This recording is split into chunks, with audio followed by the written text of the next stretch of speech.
প্রমাণ আমি নিজে দাঁড়িয়ে থেকে দেবো। এইটাই হচ্ছে তোর যোগ্য জবাব।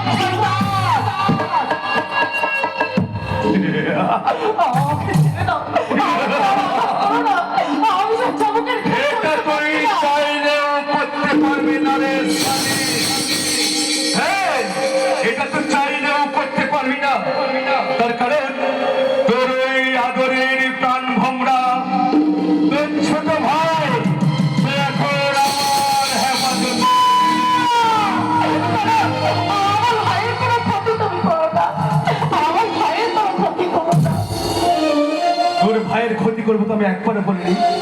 আচ্ছা ধর তোর ভাই হোস্টেলে থাকে, বাড়ি আসার সময়তে রাস্তার উপর যদি 12 চাকা লরিতে পিছিয়ে যায়,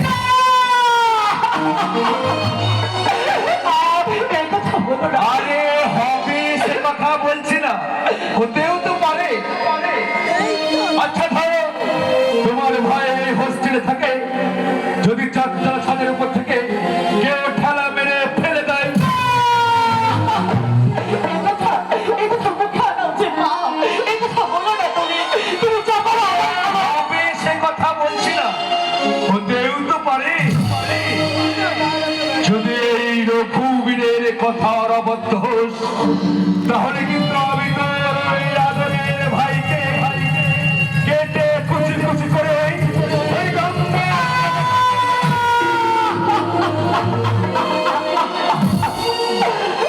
না, না, না, আমার মায়ের কোনো ক্ষতি তুমি করো না। তুমি যা খুশি আমাকে দিয়ে করো। আমার যে সাত বলে কেউ নাই, অন্ধের দৃষ্টি আমার চোখের মনি, ওই একমাত্র ভাইয়ের তুমি কোনো ক্ষতি করো না। প্লিজ রঘুবীর, প্লিজ, করো জোরে, আমি তোমার কাছে এই মিনতি করছি। আমি তোর ভাইয়ের কোনো ক্ষতি করব না। তুই জীবনে কখনো এই রঘুবীরের কথার অবাধ্য হবে না। তাহলে তাহলে যে তোর কি ভয়ঙ্কর পরিণাম হবে সেটা তুই নিজেও জানিস না। তোকে যাবার আগে আমি ভালো করে বুঝিয়ে দিয়ে যাই। বলিও হো